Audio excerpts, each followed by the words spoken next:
देखते हैं तो हाथ पांव छू कर देखे, बोले ये तो पूरा हो गया शरीर इसका, चलो ये बच जाएगा, एक जुक्ति है ये बच जाएगा। बोले गुरु जी क्या?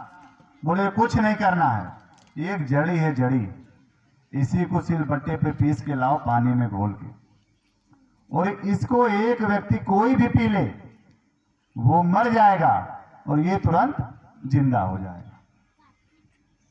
तो सब चुप हो गए, सब चुप हो गए, गांव वाले भी थे, सब गांव वालों को कदम पीछे हटने लगा कि ऐसा ना कि हमें लोग को पिला दे कहीं। बोले नहीं नहीं, पत्नी को बुलाइए उसकी। वो पत्नी का बड़ा प्रशंसा करता था कि पत्नी हमारी बहुत मानती है, पिता हमारे बहुत प्रेम करते हैं, माता, तो पत्नी को पिला दिया जाए।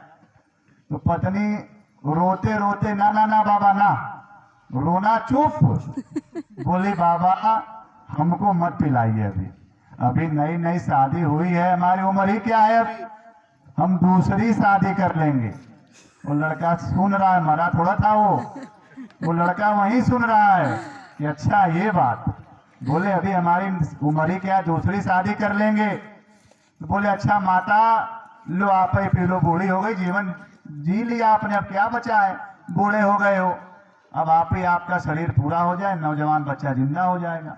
माता बोली नहीं भैया बाबा, हमारा बुढ़वा का क्या होगा, हमारा बुढ़ा, ये बहू रोटी नहीं देती हैं, वो बुढ़ा को बड़ी तड़पा तड़पा के मारेंगे, हमको मत मारिए, हमारा तो 2 बच्चा अभी है, एक मर गया कोई बात नहीं, एक मर गया कोई बात नहीं, 2 बच्चे तो अभी है ना। तो बोले अच्छा, तो बोले अच्छा बाबूजी आप ही ले लीजिए, आपका जीवन तो बीत जाए, कम से कम नया जवान बच्चा खड़ा हो जाएगा। बोले रे भैया अभी जीने दीजिए, बुढ़िया के बिना हम नहीं रह पाएंगे, वो बेचारी कैसे रहेगी, बहू मारती है, गरियाती है, वो रोटी नहीं देती है। तो बोले अच्छा भाई, बोले भैया हमारा मर गया, हमारा तो खेत का बंटवारा बढ़ गया, एक हिस्सा कम हो गया, हम कहाँ मरने जाए, हम मरेंगे तो वो जिंदा, एक तो मर ही जाएगा, तो जो मर गया वो मर गया। तो गुरुजी बोले अच्छा चलो तो हम ही पी लेते हैं। बोले हाँ हाँ गुरुजी एकदम आप पी लीजिए, ये तो भाई साधु महात्मा का काम ही उपकार का, आप पी लीजिए, आपका चेला था जिंदा हो जाएगा, आप ही का तो चेला था ये। तो महात्मा जी बोले ठीक है भाई हम ही पी लेते हैं।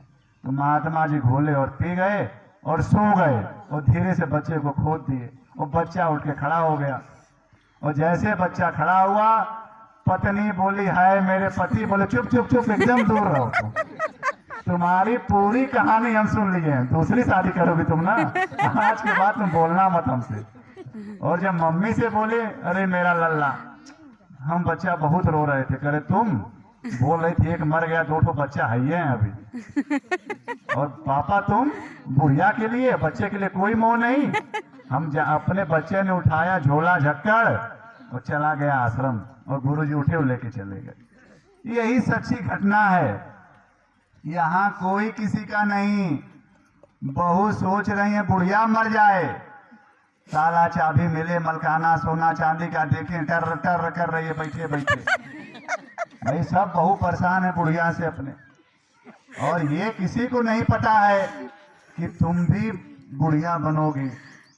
हंस तो बहुत रही हैं, आप लोग भी जब सास बनिएगा तो आपकी बहू आएंगी, तो आपको बोलेंगे टर टर कर रही है, जल्दी ये भी मर जाए। इसीलिए कभी किसी के बारे में बुरा मत सोचिए, सेवा उपकार की भावना रखिए, कर्म प्रधान विश्व रच राखा, और जो जस करे सो तस फल चाखा। आप जैसा बीज बोएंगे वैसी फसल काटेंगे, जैसा आप कर्म करेंगे वैसा आपके साथ होगा। अरे जब कृष्ण भगवान नहीं बच पाए, उनको कर्मों का लेना देना पड़ा।